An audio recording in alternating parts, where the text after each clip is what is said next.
All right, welcome back, Gilbert Panthers. I'm here to start lesson 19 with you. What we're going to talk about in lesson 19 are the differences between the North and the South. There are many differences. We're going to take a look at each to figure out, what caused the North and South to become so divided that it led to a civil war. And so let's take a look at our learning targets. And today we want you to gain a better understanding of the differences between North and South in the areas of economy. The North will go towards more of an industrial society. The South will be a farming society. And then we want to look at transportation. And then last, we'll take a look at the differences in society between North and South. So we have to start with the Industrial Revolution. Early 1800s, we're going to learn about the Industrial Revolution, and that is the time where factory machines replaced hand tools, where we took machines, we put them under one roof, we brought workers into that building, and that's what a factory is. Before then, work was done in the house. Back in medieval times in England, you needed a suit of clothes, you saw the tailor. Barrel makers, coopers, millers, people, they made the items at home. It took a long time. A cobbler, for instance, made shoes at home. Now the Industrial Revolution comes along. You have workers and machines under one factory, and it put all those specialists out of business, because a factory could produce these goods in a quicker time period and also at a cheaper rate. Now, the early factories in the United States were built in New England, and they were built there for a particular reason. The early factories had to be built near rivers. They had to be built near moving water because the moving water powered the machines in the factory through a series of levers and gears and pulleys, and we'll take a look at that. And because of the Industrial Revolution, many people are now going to go to work in the factories, which is then going to lead to the creation of larger cities. And so people are going to start moving from the farms to the factories, especially in the north. Okay. Now, what really helped the Industrial Revolution in the United States was the War of 1812. During the War of 1812, England blockaded the American coast. We could not get goods from overseas. We had to start making our own. So we started making more factories. And these factories got better at producing the goods that they make. Now, why New England? Well, New England had many fast-moving rivers. So you had that power source right there with the rivers. Then in New England, you're close to the Atlantic coast. So you make those factory goods in the factories, you put them on ships, they sail across the ocean, and they sail to open markets where people are going to buy the goods. And then the last thing is we had a large labor force. Now, the people that worked in the factories to begin with were teenage girls. The boys were needed to work on the farms, and the girls, they were able to go and work in the factories. The money they saved or the money they made, they would give to their families. And so the rivers, easy access to the oceans, and the large labor force all made New England a fantastic place to start this up. So here's an early factory, and I want to show you this. So here is the cotton that's coming from the plantations in the South. Raw cotton. Here is the river, and you have this water wheel that just turns. And as it turns, all of these gears and levers and pulleys are also being turned by the moving water. So you start off with this raw cotton.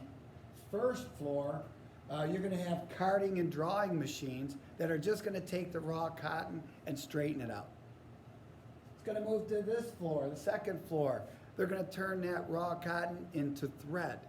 And then on the top floor, with a separate set of machines, that thread is now going to be turned into cloth.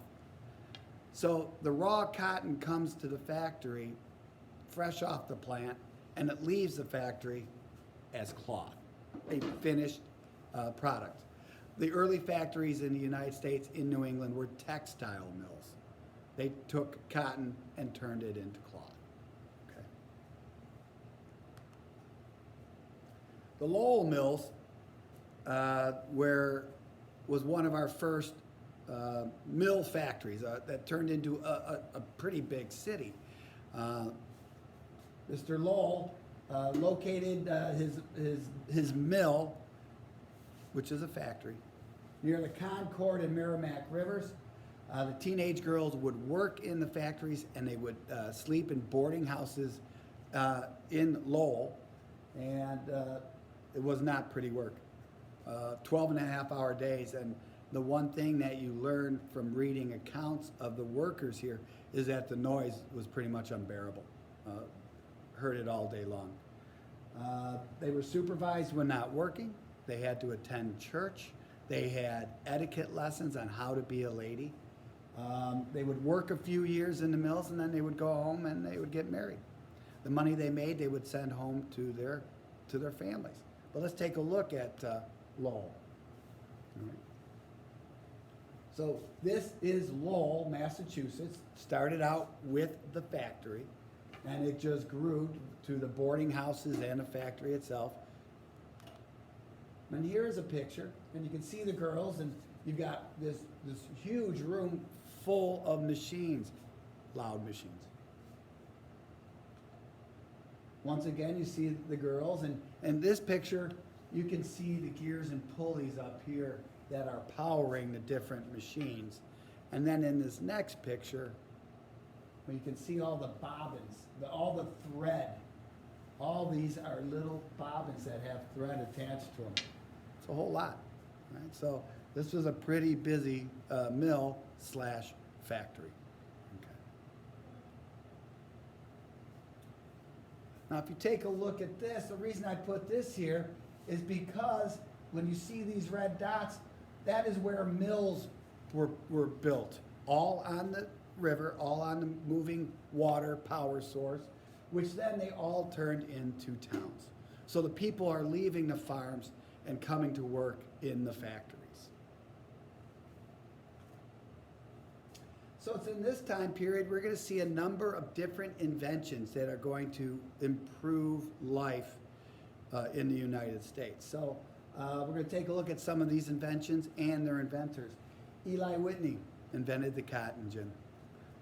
Slavery was getting ready to almost die out because it took so long to clean cotton by hand, getting all the stems and seeds out. Eli Whitney saw this problem.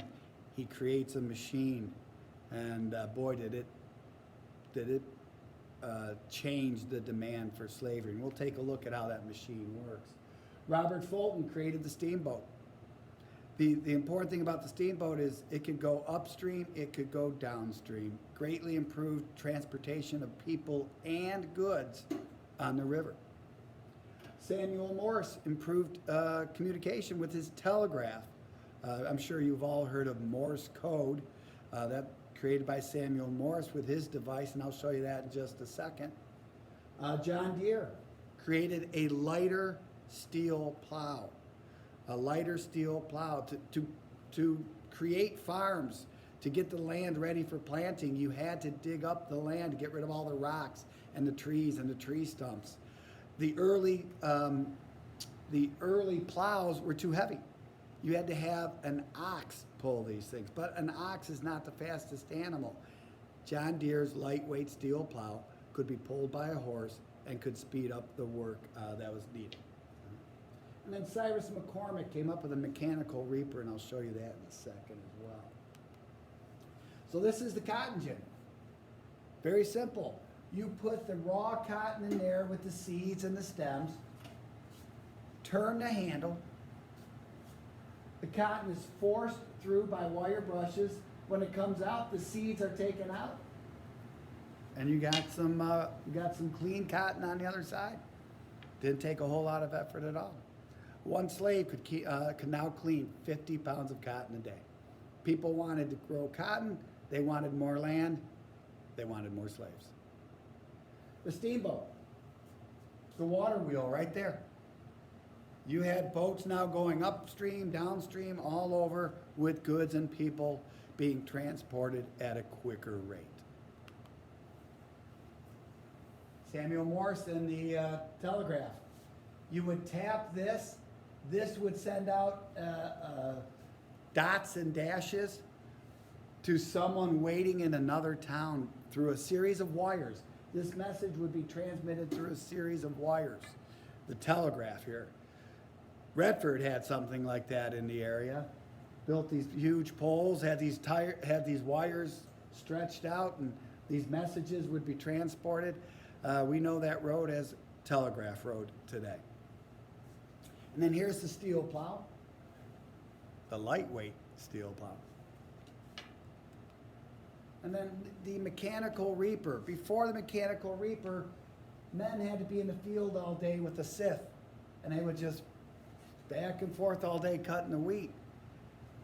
They created a mechanical reaper pulled by a horse. Did the work of many people, all right? So made work easier. The economy of the South. Plantations. All the work done by slave labor, all right? So they didn't need factories in the South. They were already relying on slave labor. But what is a plantation? It is a large farm. It could house up to hundreds of slaves that would do the work. And in your larger plantations, anything that they needed could be found on the plantation. They would grow fruit trees. They would plant vegetables. The slaves' quarters were there. If you needed they trained slaves to be blacksmiths, to make things out of metal. All of these different things. Slaves performed different functions on a plantation. They could work in the fields. They could be skilled laborers like a blacksmith, like I just mentioned. They could be house servants. There was work for children to do and work for elderly people to do. The early crops that they grew were tobacco, rice, indigo. Indigo produces a blue dye used in blue jeans these days. And then Eli Whitney's going to come along and, cotton will become the number one crop. All right. In 1790, Eli Whitney invents the cotton gin in 1793. Right here, cotton production, barely minimal. It's in green, but take a look. It's going up and up and up.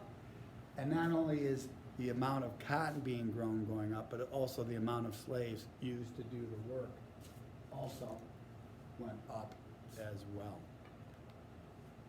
This is a picture of a plantation.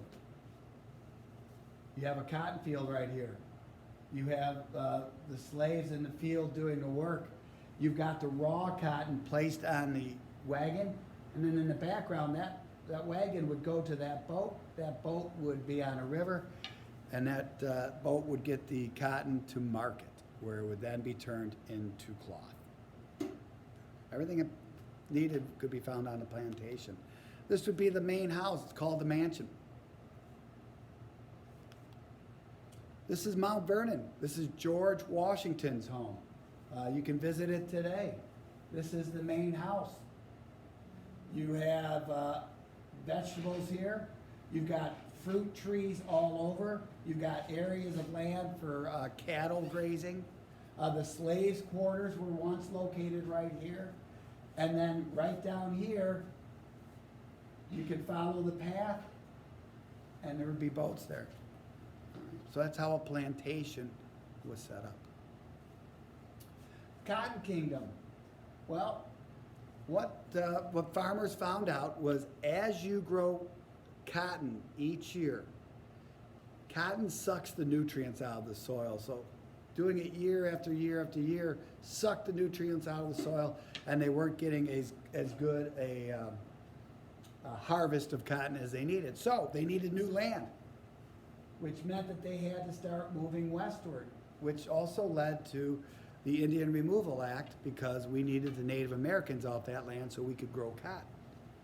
And it's going to spread and spread. It's even going to spread all the way to Texas. They needed new land, and they were moving westward to get that new land. So what's going to happen is the South will rely on slave labor, and the North will become more of a factory society. Well, the South is going to rely on the North, and the North is going to rely on the South because the South will send their cotton to the northern factories. All right. And what I like this quote. It says, we're talking about, this is a Southerner talking. We purchase all our luxuries and necessities from the North.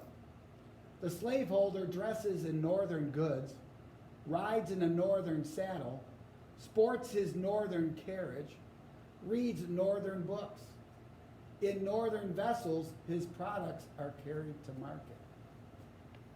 So it's just a statement on how the North and their factories are able to produce all these different things. And the South, well, they're just there. And it's going to lead to differences. All right? Quiz coming your way. You know what to do.